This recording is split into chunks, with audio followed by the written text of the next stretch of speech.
E o nosso convidado no Café com Política de hoje, dando continuidade à nossa série de entrevistas com os pré-candidatos à presidência da República Brasileira, nós estamos recebendo aqui hoje o deputado Jair Bolsonaro, do PSL. Bom dia, deputado, seja bem-vindo. Bom dia, obrigado pela oportunidade. Quero agradecer também ao deputado Marcelo Álvaro pelo convite a estar em BH no dia de hoje. Participa dessa entrevista aqui com a gente o editor de política do jornal O Tempo, Ricardo Correia. Bem-vindo também, Ricardo. Sempre. Obrigado, Delma. Seja bem-vindo, deputado. Obrigado, Rodrigo, também, ouvintes. Sempre um prazer, Ricardo. Deputado, o senhor chegou ontem em Belo Horizonte, né? Mais uma vez aqui. O senhor tem vindo bastante aqui em Belo Horizonte nos últimos meses. E o senhor teve um encontro com empresários aqui da capital mineira. Em entrevista anterior que eu assisti, o senhor disse que ainda não despertava certa confiança do mercado financeiro por causa do seu comportamento. Então, até pegando como base esse encontro que o senhor foi ontem, qual foi o discurso que o senhor levou para esses empresários que hoje estão tão preocupados com essa necessidade de recuperar a economia do país? Primeiramente que nós não mudamos, né, o norte do nosso discurso. Moldamos apenas um polimento no palavreado, se adequando mais à questão do mercado. Eu sempre fui uma pessoa atingida, né, atacada por grande parte da mídia, pela minha formação militar. E temos esse polo lá em Brasília, que é a esquerda e direita. E eu sempre representei sozinho a direita. E por estar crescendo as pesquisas, obviamente os ataques se avolumam. E o mercado vai entendendo aos poucos quem é Jair Bolsonaro e estão o conhecendo até pela sua humildade. Quando eu disse há pouco que não entendia de economia, eu pensei que o pessoal fosse levar para o lado do quê? Da sinceridade, da humildade. A grande parte da mídia levou para o outro lado. E o pessoal está entendendo que, hoje em dia, nós somos uma possibilidade real, sim, de ocupar a cadeira presidencial a partir do ano que vem. Agora, deputado, o senhor né, o senhor destacou aí como um representante da direita, parte dos liberais na área econômica já defendem o senhor, mas ao mesmo tempo em outras ocasiões, no passado, o senhor já defendeu posições mais estatistas, contra privatizações ou mesmo tarifas alfandegárias. O senhor é hoje mais à direita, ou mais liberal, ou mais conservador na economia? Olha, isso vem de 94 por ocasião do Plano Real. Eu votei contra o Plano Real, não nego isso. Nós temos aí 20 e poucos anos que isso aconteceu. E por quê? Eu era um deputado muito mais classista. E os integrantes das Forças Armadas, naquele momento do Plano Real, que ocorreu no dia 28 de fevereiro de 94, a fórmula para reajustar o salário, recompor perdas, nós ficamos muito aquém dos nossos irmãos do Legislativo e do Judiciário. E tentei botá-los numa mesma situação. A partir do momento que não consegui botar os militares das Forças Armadas lá, eu, servidor do Executivo, eu me posicionei contra. No tocante às privatizações, você pode ver, elas têm que ocorrer, mas por um critério de produtividade e não por um critério apenas de combater a corrupção.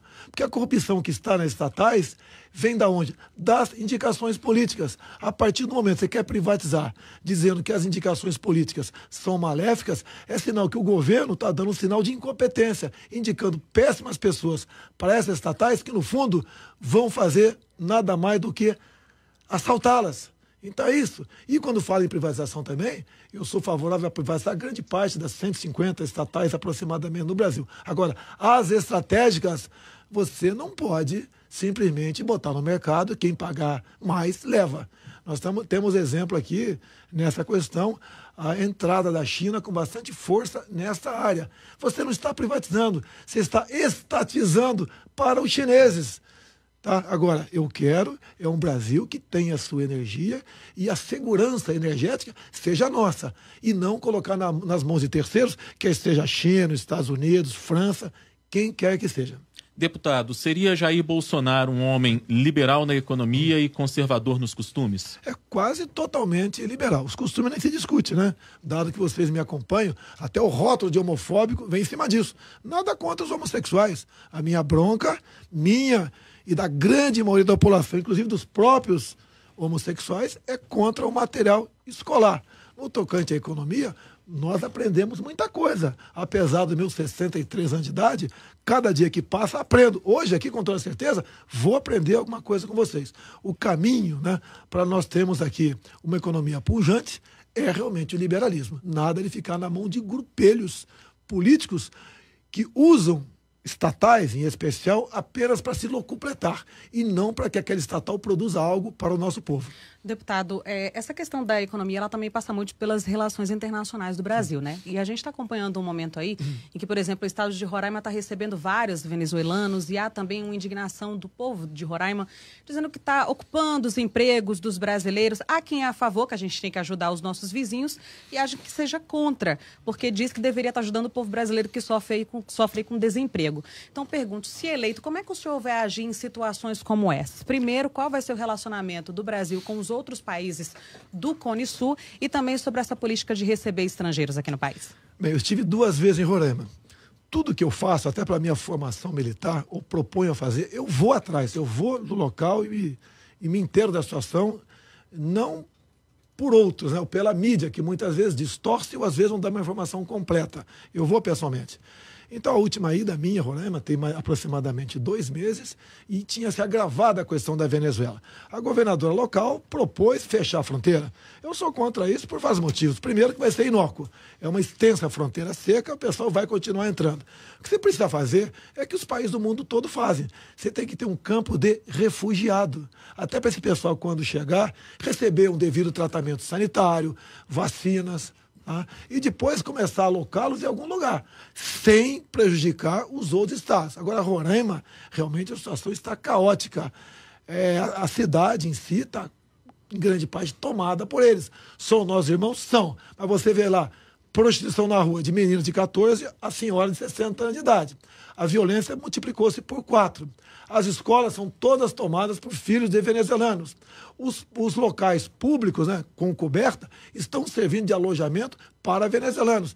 E a média são 350 por dia que entram lá. O Estado não comporta isso. Até que o Estado, apesar de ser riquíssimo nas suas riquezas minerais, biodiversidade, terras agricultáveis, é um Estado que nada produz, dada a questão indigenista e ambiental.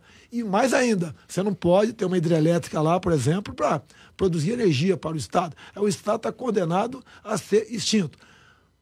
Ações governamentais. Primeiro, há muito tempo, se o PT não fosse aliado de Chaves e de Maduro, teria que pressionar economicamente até, ou com sanções, ou pressões via ONU para que aquele regime mudasse. Você pode ver, até na cláusula do Mercosul, até na questão do Mercosul, tem uma cláusula chamada cláusula democrática, que país que porventura fizesse 10% do que a Venezuela está fazendo, já teria sido afastado do Mercosul, e não foi.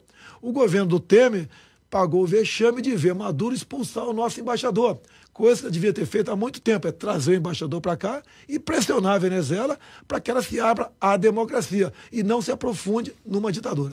Agora, deputado, no passado, né, há muito mais tempo, o senhor, talvez há uns 20 anos, o senhor chegou a elogiar o Hugo Chávez, né? Disse que o Brasil precisava de um Hugo Chávez. E numa entrevista em 1999, uma longa entrevista que hoje as pessoas repercutem por conta da campanha para o programa Câmara Aberta, o senhor disse na época que deputado ganhava mal, que era favorável à tortura, que sonegava tudo que for possível, que o Brasil deveria ter uma bomba nuclear, que pelo voto não conseguiríamos mudar nada no Brasil, que seria necessária uma guerra civil, e que se o senhor fosse presidente, o senhor daria o golpe no mesmo dia. O Bolsonaro de hoje, como é que vê essas declarações? Primeiro, 99, o Chaves se apresentou como uma excepcional opção.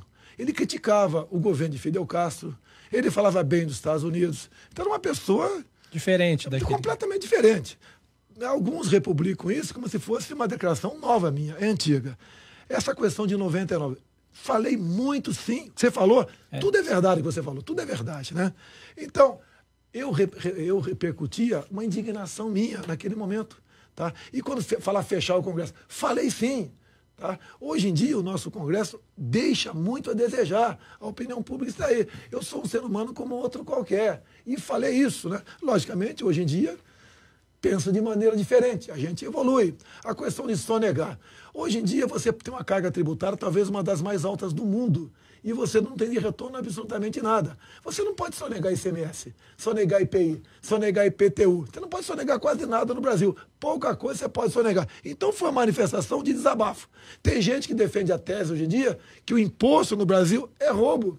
Então, momentos rompantes, que eu falei isso tudo, hoje não falaria, e penso de maneira diferente, busco agora, se expondo, uma maneira de, uma vez chegando lá, fazer com que outras pessoas não tenham essa indignação que eu tive no passado por ter alguém que está tratando com respeito a coisa pública. Deputado, o senhor defendeu agora há pouco, numa das primeiras respostas, o liberalismo econômico. E aí eu pergunto para o senhor o seguinte, eleito presidente da República, Jair Bolsonaro defenderia o liberalismo também para algumas questões-chave, como saúde e educação, porque há alguns representantes do liberalismo, defensores do liberalismo, que defendem, inclusive, que saúde e educação, por exemplo, devam ser privatizados. O senhor defende o que especificamente do ponto de vista de saúde e educação, que são dois dos assuntos que mais afligem o brasileiro? Aflige e muito, né? A questão da saúde. A gente busca maneiras de como economizar em algumas áreas para sobrar recursos para você fazer outra coisa. A equipe econômica minha tem falado em voucher. Você chega para você, por exemplo, e dá um cartão, né, que você tem um crédito X para você gastar por mês com aquele médico do teu interesse. Agora, não é fácil tratar desse assunto, não é fácil. E sabe que mesmo você fazendo voucher, vai ter fraude. O cara vai simular que vai no médico para fazer uma consulta que não está de acordo. Você tem esse problema, não é fácil administrar um país desse tamanho. A ideia minha, na questão da saúde, é economizar em algumas áreas, como falei há pouco tempo, né? Tem uma menina na minha frente aqui. Tá? O que causa, por exemplo, a grande parte de prematuros? É falta de uma saúde melhor da mulher por ocasião do pré-natal dela. Até a questão bucal, que eu fui orientado tocante a isso, são responsáveis por 30% dos prematuros. A outro 30% é a questão de infecções, né, como infecção urinária. Que se você fazer um preventivo no tocante a isso, você chega a economizar mais ou menos 70% com UTIs neonatal. Tá? Então, isso que discuti, tenho conversado, é difícil entender, porque eu não sou do ramo, eu sou um capitão de artilharia e pretendo delegar isso para quem entende do assunto, é buscar maneiras de uma saúde melhor dessa forma. A questão do voucher, praticamente nós descartamos, até pela nossa cultura, nós sabemos que dificilmente pode dar certo. Agora, pela privatização desse setor, você vai carregar recursos enormes para uma saúde privada, que nessa área eu acho difícil, no primeiro momento, dar certo. Educação.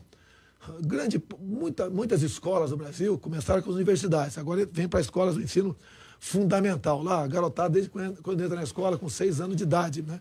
Está sendo um laboratório, uma fábrica para formar militantes políticos. A gente vê, hoje em dia, com as mídias sociais, professores doutrinando a garotada em sala de aula.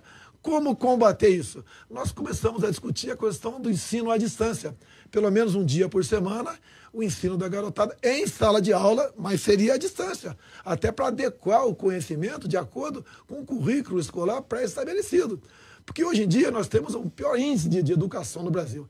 A penúltima prova do PISA no Brasil, né, nós ficamos lá nos últimos lugares, entre 64 países. A molecada de 15 anos de idade, que é a faixa etária que você aplica essa prova, né, que está no 9ª série do ensino fundamental, 70% não sabe a regra de 3 simples.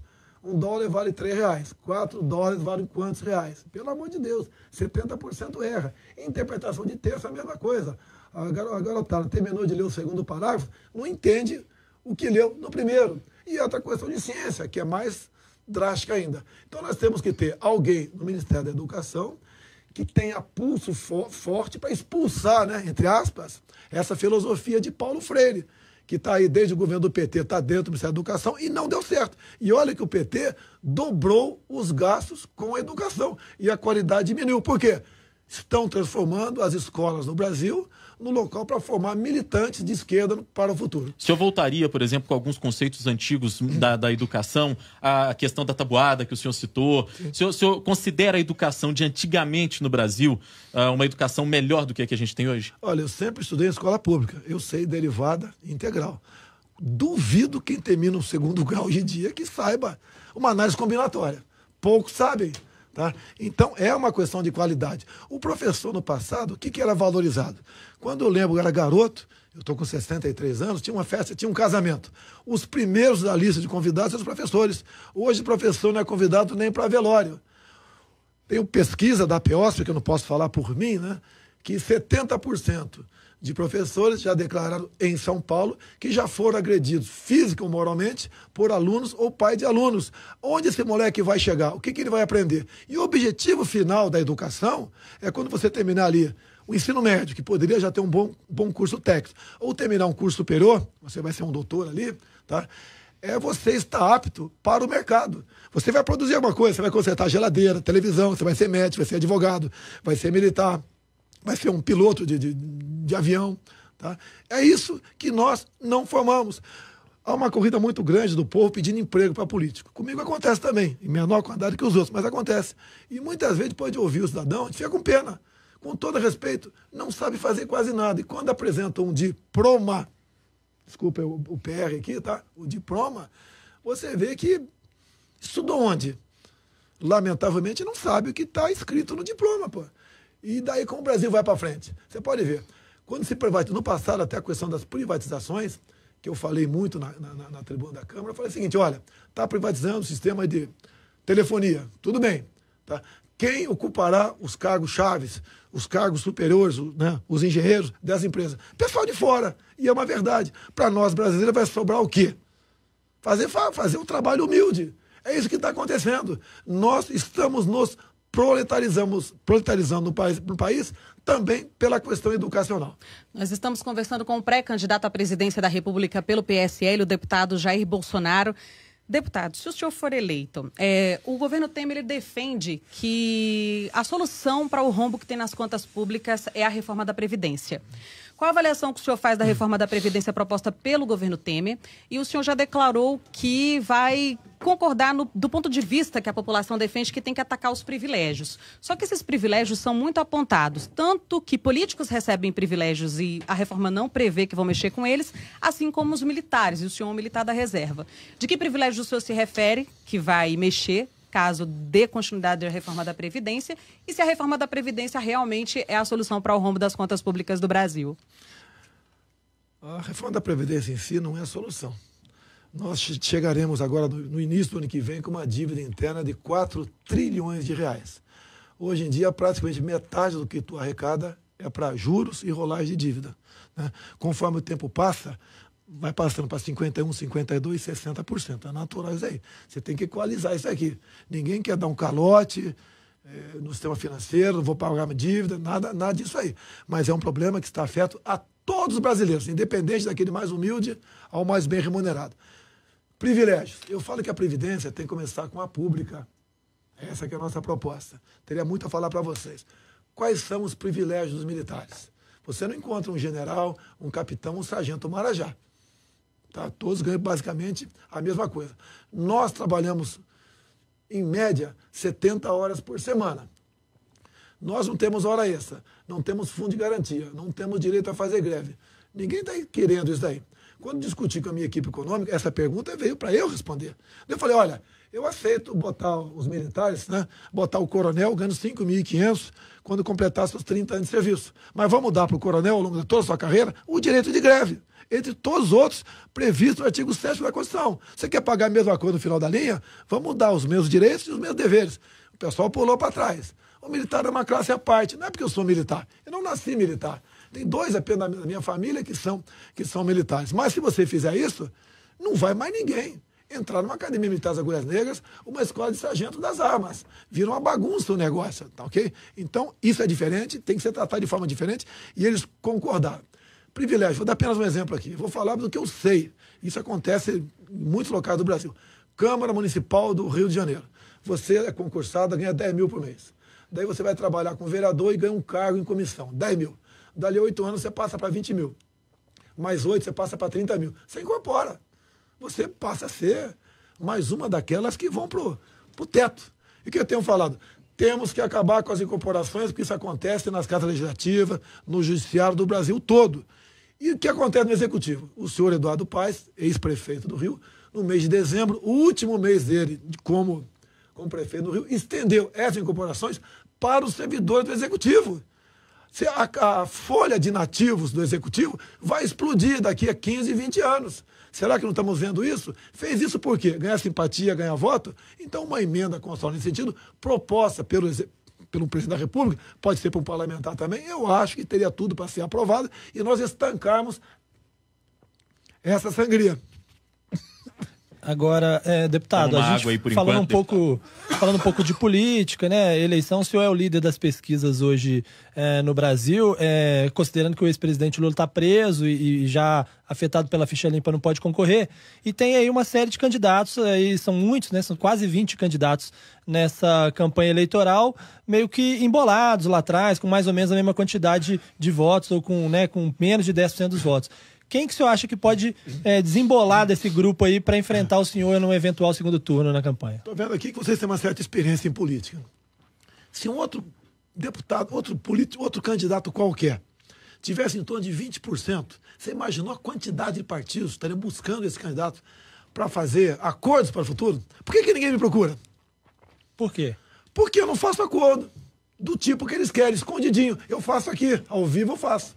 Porque qualquer líder partidário quer sentar aqui e discutir ao vivo, quer me apoiar, porque eu vou ter tempo de televisão, por tabela o fundo partidário ajuda, e o compromisso é esse. Eu topo fechar com eles. Mas da forma como acontece, vocês têm alguma experiência. Eu estou 27 anos dentro da Câmara dos Deputados. Com todo respeito, eu conheço quase tudo lá dentro. Os acordos são outros.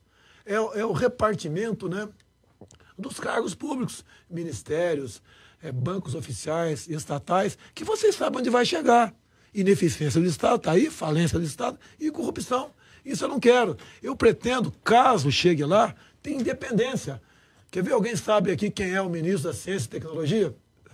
Não é, mas não é demérito para você. Quando me perguntaram há 2 meses, eu também não sabia, como deputado federal. Ele, não quero falar o nome dele aqui, mas é uma pessoa que, com todo respeito, pode fazer um bom trabalho em outra área. Na ciência e tecnologia, não. Porque não sabe a diferença de gravidez para lei da gravidade. Em consequência, um ministério importantíssimo que vai buscar inovação, pesquisa, desenvolvimento, está jogado na mão de um partido político cujo objetivo é fazer o quê? Que aqueles 30, 40 deputados daquele partido que indicou esse cidadão para o Ministério da Ciência e Tecnologia tenham boa vida dentro do Ministério.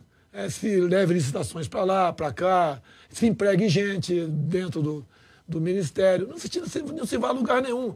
Para ver isso, como funciona, eu tive há pouco na Ásia. Estive no Japão, Coreia do Sul e Taiwan. E vi como funciona essa questão lá.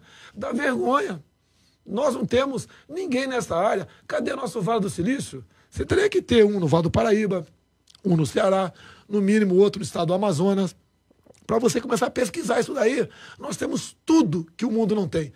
Quando eu tive há pouco o embaixador do Japão, eu falei o seguinte: se eu chegar lá, eu quero abrir a região amazônica para nós pesquisarmos a nossa biodiversidade em parceria. O olho do japonês, tá, ficou redondo. Ele quer isso. A mesma coisa quando eu tive Estados Unidos, tive Israel também, mas Israel a conversa foi melhor, foi mais produtiva, que eu tive com ministros do Estado de Israel. A gente pergunta: como é que vocês conseguem criar peixe no deserto? Pô, aqui no Brasil, água sobrando. Pô, nós temos que, no mínimo, multiplicar por 4 o consumo de peixe no Brasil. Cadê a nossa piscicultura? A Embrapa trabalha onde no tocante a isso? Se trabalha, é incipiente. Como você tem que fazer a Embrapa produzir isso daí? Temos que criar isso. E daí você tem uma dificuldade. Tem a ver com isso. O que é uma PCH? Pequena Central Hidrelétrica, né? Se você, por exemplo, quer fazer uma na tua fazendinha, vamos supor, e você quer gerar energia para você e para os teus vizinhos, você tem que alagar 3 hectares, que não é nada. Vá atrás de uma licença junto ao IBAMA. Você levar 10 anos, se conseguir. Então, nessa PCH, se eu tiver poderes para tal, o meu ministro do meio ambiente vai ser o mesmo da agricultura, o mesmo cara, para não ter briga. Vai ter que dar essa licença em 30 dias. E dá ou não dá, e resolve o problema. A única exigência que eu ia fazer, sem te cobrar, seria você implementar a criação de peixes nesse lago. Não tem como dizer que o Brasil, a gente passa fome. Se cai um grão de arroz com casca aqui no asfalto, nasce. Ninguém tem isso. E lá em Israel, eles lá, a precipitação pluviométrica lá em Israel é menor que o semiárido nordestino nosso. Como é que pode o nosso nordestino passar fome?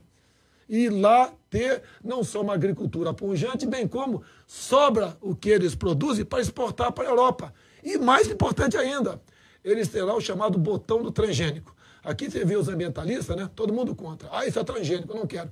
Tomando uma latinha de Coca ou de Pepsi, sem saber a fórmula daquele negócio lá. O que é o botão do transgênico?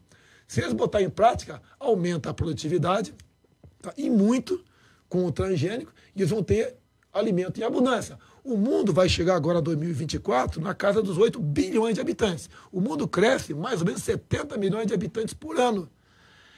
E é melhor você comer algo transgênico do que morrer de fome. Isso é uma verdade.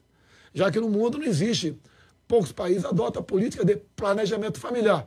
E falar em planejamento familiar, a China, que está chegando a 1 bilhão e 400 milhões de habitantes, revogou a lei do filho único.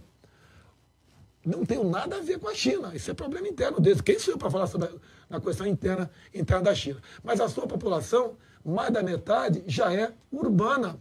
Precisa de alimentos. Começam a comprar terras no Brasil. Eu vou para o agronegócio. O pessoal fica meio perdido ainda. Olha, eles têm mais meios de ter uma agricultura aqui no Brasil mais produtiva do que vocês. Eles vão matar vocês nessa área. Nós vamos acabar entregando todas essas terras para eles. Até porque o IBAMA e ICMBio faz um péssimo trabalho no campo, com a indústria das multagens.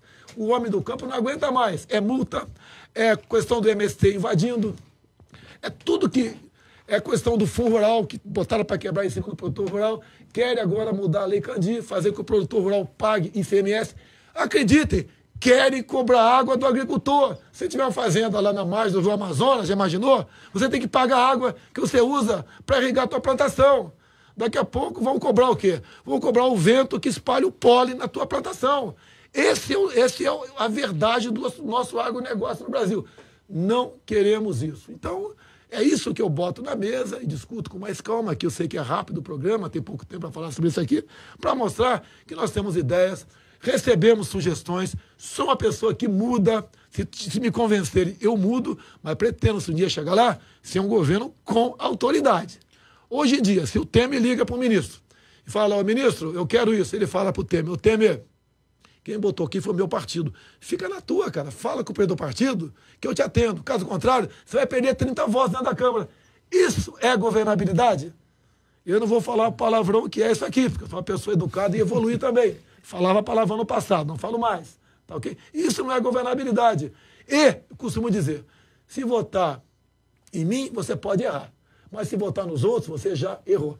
Deputado, o PT alardeia nos últimos anos ter tirado 36 milhões de pessoas da linha da pobreza através do programa Bolsa Família. O senhor defendeu o liberalismo, defendeu outras bandeiras. Aí eu pergunto para o senhor, quais seriam os programas sociais de Jair Bolsonaro? O Bolsa Família seria retirado da lista? E, na opinião do senhor, política de segurança pública se começa também com programa social? Vamos lá, tirou 30 milhões. Eu acho que tirou 3 trilhões da miséria. É propaganda. Por decreto, né?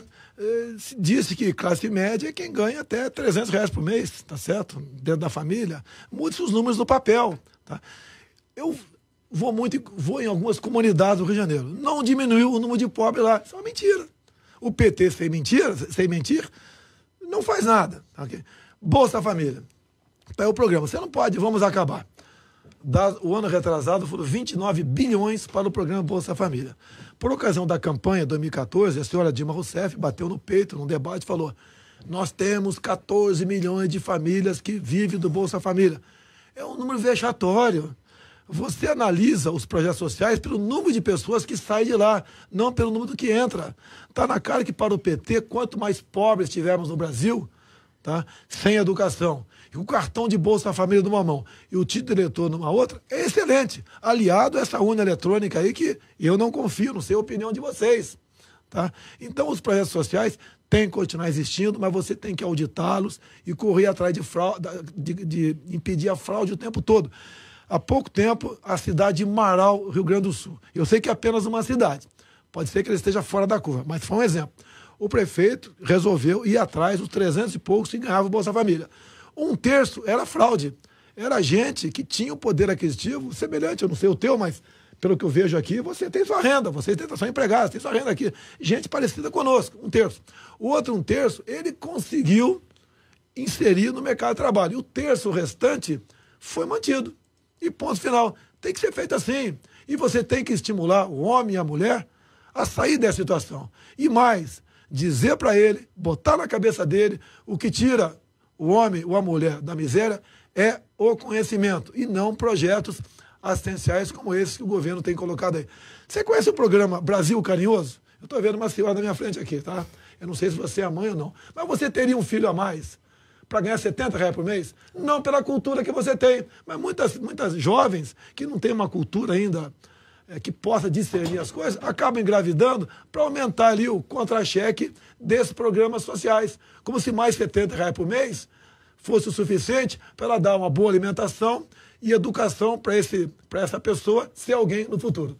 Deputado, o estado de Minas Gerais é muito desprestigiado nesse atual governo, né? A nossa bancada mineira não consegue resolver com eficiência muitas coisas lá.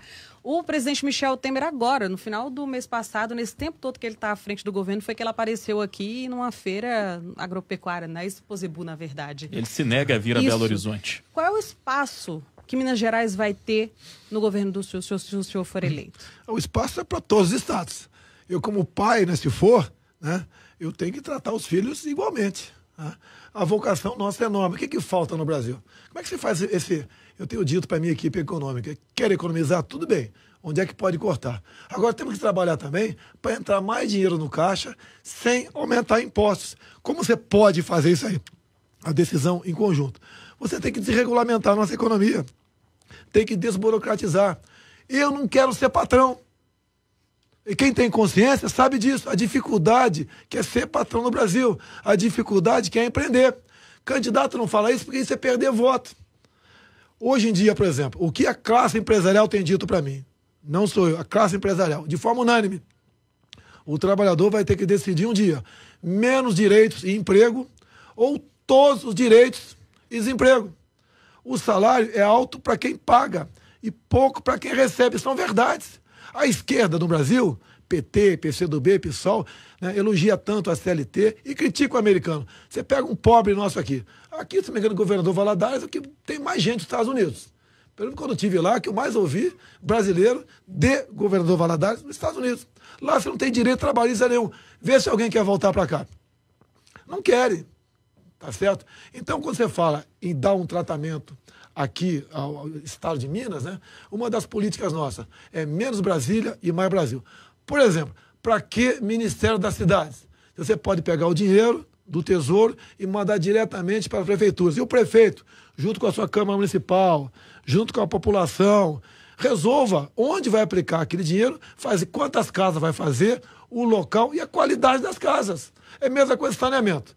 Aí vê a imprensa, mostra aí um local, esgoto a céu aberto. Isso é quase no Brasil todo. Se alguém falar que vai resolver esse assunto, está mentindo, porque não tem dinheiro. 93% do orçamento de hoje é comprometido com despesas obrigatórias. Sobra 7%. Se você fosse aplicar esse 7% todo em saneamento, não teria condições. Mas mesmo assim, para que o governo tem que falar em saneamento? Ele tem que pegar o recurso e ter um critério para decidir, para quais municípios mandará aquele recurso e o prefeito que aplique esse recurso.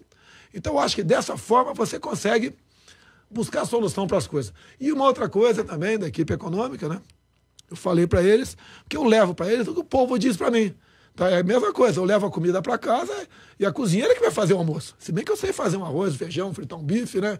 E também fritar um ovo. Sei muito bem fazer isso daí. Afinal de contas, se não soubesse fazer, não seria militar.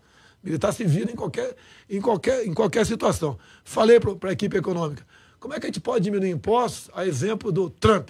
Que eu sou um seguidor do Trump. O pessoal quer me desqualificar? Não. Eu sou apaixonado pelo Trump. E até costumo dizer que a única diferença nossa é que eu sou mais rico do que ele. Ok? Isso, logicamente, que é uma brincadeira, mas falo perfeitamente isso daí. E da equipe já falou o seguinte, olha, como está o Brasil, o avião vai cair. Nós temos que arriscar, tem que fazer alguma coisa. Quem sabe, né? Tomando medidas outras, que eu falei aqui agora há pouco, desburocratização, desregulamentação. Se você escolher pontos certos para diminuir a carga tributária, o pessoal começa a produzir mais.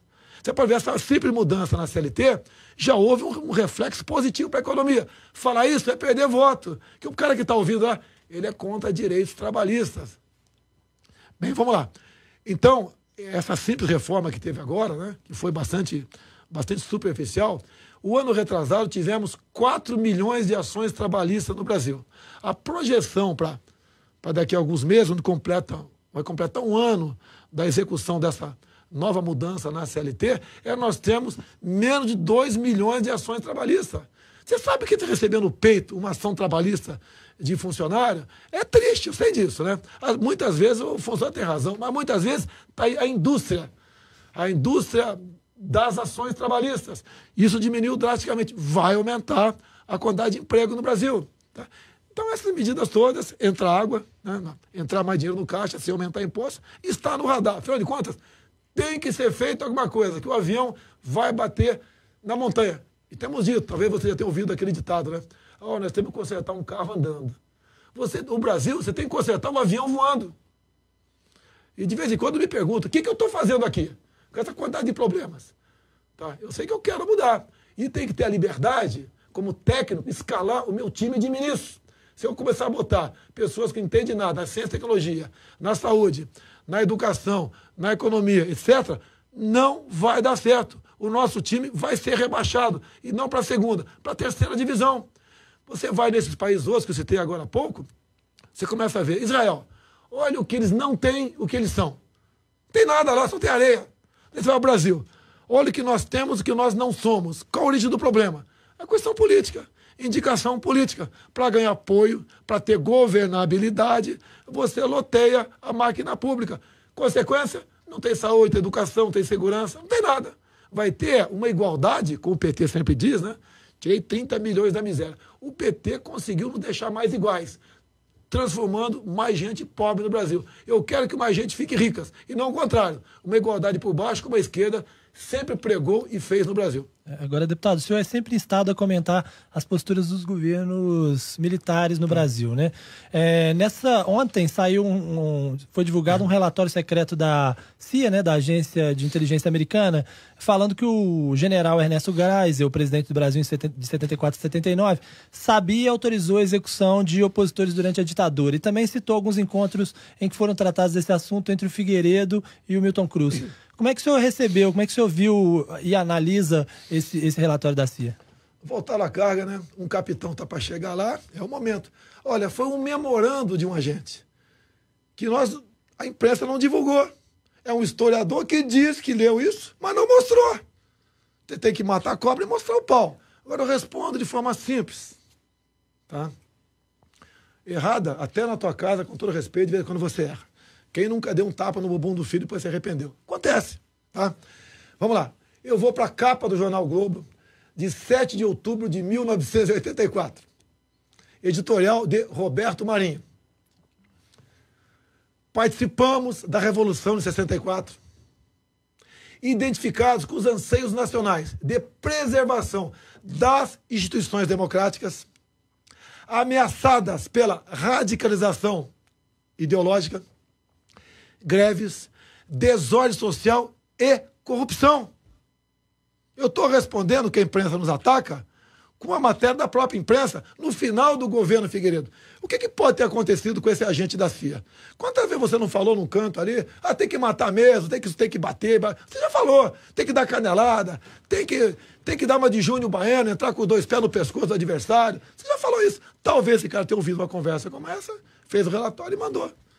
Agora, política, cadê os 104 mortos? Inclusive, o jornal o Globo de hoje, que eu li, em dado momento, ele fala de uma operação do Exército em 1973, onde 6 agentes da VPR, Vanguarda Popular Revolucionária, teriam sido executados em Pernambuco.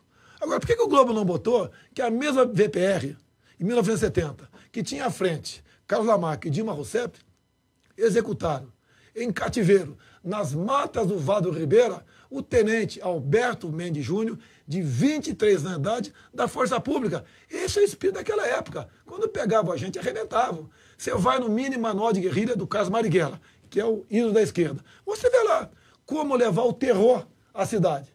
Como matar, executar policiais militares e generais e oficiais. O próprio tenente Alberto Mendes Júnior, coitado, porque ele se entregou ao Lamarca, no Vado Ribeira, por coincidência, eu tinha 15 anos, estava lá, e fiquei ao lado do Exército nesse momento, um cabelo grandão, uma calça bocassino, ok? Era a época da novela Cavalo de Aço, tá certo? O tenente, se ele soubesse, ele não precisava se entregar para o grupo do Lamarca, que estava lá. A Dilma não estava, o grupo do Lamarca, mas a VPR era mesmo. Porque o Lamarca tinha uma máxima, Nós não matamos praças, que é subtenentes, sargentos, cabos e soldados. Nós só matamos oficiais. Então, o Lamarca ia entregar os 10 praças da Força Pública, antiga, atual Polícia Militar de São Paulo, por nada. Porque se ele matasse as massas, gente da massa, não teria apoio popular. Até no pré-64, o seu Leonel Brizola pregava todos os pulmões em praça pública. Queremos uma nova Assembleia Nacional Constituinte, constituída de operários, camponeses e sargentos. É a massa deles. Eles sempre pegam a massa para atingir o poder. Depois que chega lá, paulada da massa. Vale só a elite deles. Agora, vamos escrever a história como um todo. Agora, um memorando de um agente da CIA que ninguém viu, diz que executamos 104. Aí não vale. Aí não vale. Vamos tratar com seriedade isso. E parte da mídia, esses mesmos, diz o seguinte: se o Bolsonaro chegar lá, vai acontecer a mesma coisa. O momento era outro naquele momento. Ou a gente botava para quebrar, ou o Brasil estava perdido. Até quando fala, entrou aqui a questão da guerrilha do Araguaia agora também. Ah, mataram 69 agentes. Esse pessoal foi para aquela região, não foi à toa. Toda a guerrilha, quer seja em Cuba, em 59, quer seja na China, em 49, veio do campo para a cidade. E eles ocuparam locais pobres, né? Araguaia, Caparó, Vado Ribeira, para esse tipo de revolução. E o Araguaia não foi diferente. Se nós tivéssemos agido como a Colômbia, com humanismo, ao tratar esse foco de guerrilha no coração do Amazonas, conhecido como guerrilha do Araguaia, nós teríamos no coração do Brasil uma FARC. E graças aos militares daquela época, não temos uma FARC no coração do Brasil. Porque esse pessoal que diz que matamos naquele momento, desapareceu, eu posso até explicar isso aí, tá? Caso estivesse vivo por um motivo qualquer, hoje estariam presos, acompanhando o Lula lá em Curitiba, ou o Zé Dirceu, que está na iminência de ser preso novamente. Essas pessoas não têm qualquer amor à democracia e à liberdade. Eles querem o poder absoluto. Tanto é que sempre idolatraram Fidel Castro, Che Guevara, entre outros. O PCdoB tem convênio com a Coreia do Norte, com Kim Jong-un. Pô, dá para entender que esses caras lutaram ou lutam ainda por democracia. Vá plantar batatas, quem pensa dessa maneira, tá ok? Muito bem. Deputado federal Jair Bolsonaro, pré-candidato à presidência da República pelo PSL, foi o nosso convidado de hoje aqui no Café com Política, no Super N Primeiras Notícias. Gostaria de agradecê-lo pela entrevista e pela visita. Já está automaticamente convidado, deputado, quando a campanha começar e a gente puder também oficialmente chamá-los, todos os candidatos, de candidatos efetivamente. Posso fazer uma brincadeira? Claro. Tá? Não foi café com política, foi água com política, tá ok? O cafezinho muito você toma ali.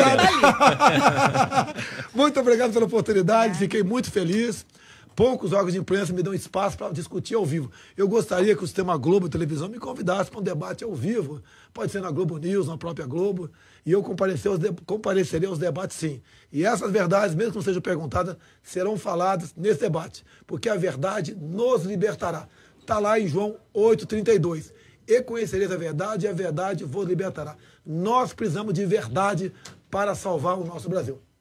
Obrigada, deputado Jair Bolsonaro, pré-candidato à presidência da República.